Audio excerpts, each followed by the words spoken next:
تاکہ جسم میں پانی کی کمی واقع نہ ہو اور بھاگنے اور تھکان سے جسم میں پانی کی کمی کو پورا کیا جا سکے، اور اگر کوئی زہریلا مواد جسم میں پہنچ گیا تو وہ جسم سے نکل جائے یا پانی میں مل کر اس کے اثر کو زائل کر دے۔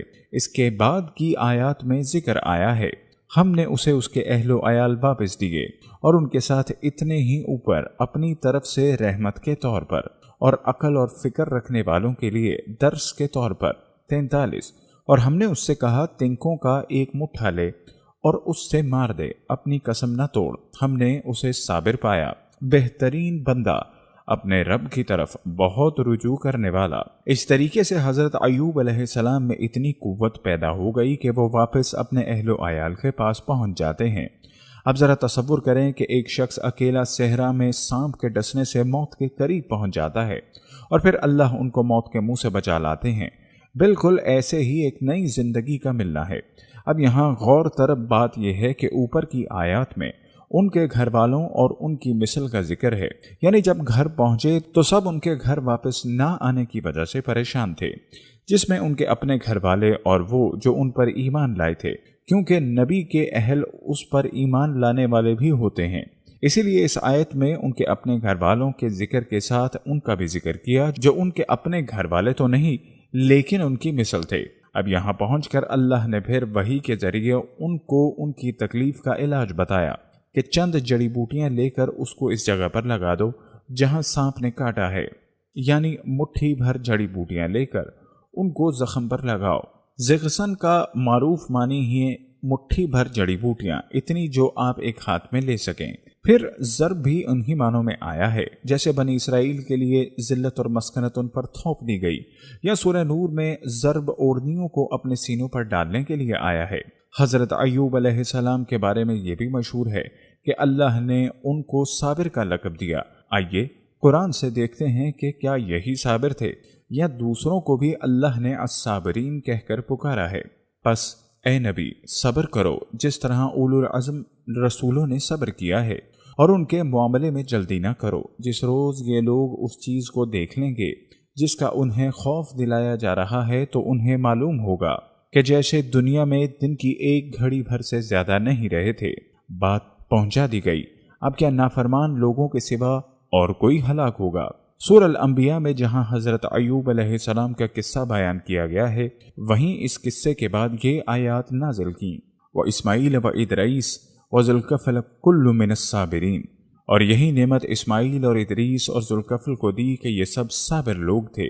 اس سے پہلے کتنے ہی نبی ایسے گزر چکے ہیں جن کے ساتھ مل کر بہت سے خدا پرستوں نے جنگ کی، اللہ کی راہ میں جو مصیبتیں ان پر پڑیں ان سے وہ دل شکستہ نہیں ہوئے، انہوں نے کمزوری نہیں دکھائی، وہ باطل کے آگے سرنگوں نہیں ہوئے۔ ایسے ہی صابروں کو اللہ پسند کرتا ہے۔ حضرت ایوب علیہ السلام اللہ کے نبی تھے، ان کی ذمہ داری اللہ کا دین پہنچانا تھا۔ اب جو شخص خود ہی پھوڑے پھنسیوں میں مبتلا رہے وہ کیا دین پہنچائے گا، وہ کیا اللہ کا پیغام پہنچائے گا؟ کمال یہ ہے کہ قرآن کو الفرقان بھی مانتے ہیں اور اس کا انکار بھی کرتے ہیں، ہاتھوں سے لکھی تحریروں کو منجانب اللہ بھی قرار نہیں دیتے اور رہنمائی بھی وہیں سے لیتے ہیں۔ یہ لوگ دو کشتیوں میں سوار ہیں، آزمائش چھوٹی بڑی ہر لمحہ انسان کے ساتھ جاری ہے۔ اللہ کا ارشاد ہے کل نفس ذائقۃ الموت۔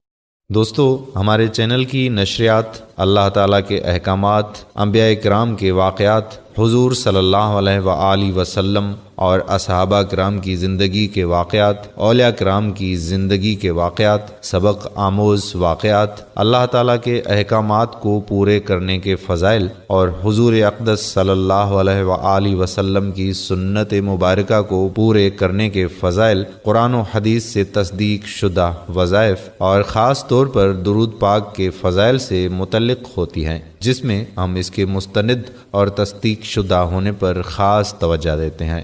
ہمارا تعلق کسی بھی فرقے یا گروہ سے نہیں اور ہمارا مقصد خالصتاً اللہ تعالیٰ کی رضا کے لیے نیکی کا پیغام امت مسلمہ تک پہنچانا ہی ہے۔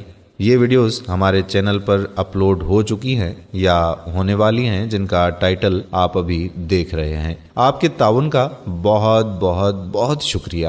اللہ اور اس کے رسول کا یہ پیغام دنیا کے آخری کونے تک پہنچانے میں ہمارا ساتھ دیجیے۔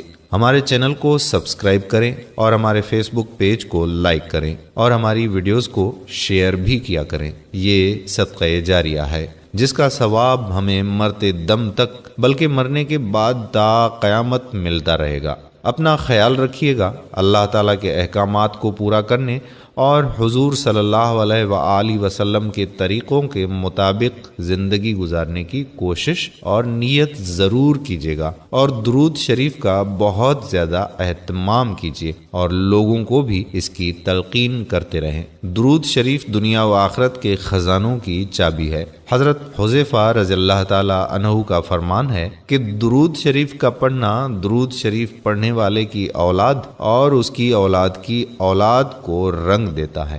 جزاک اللہ۔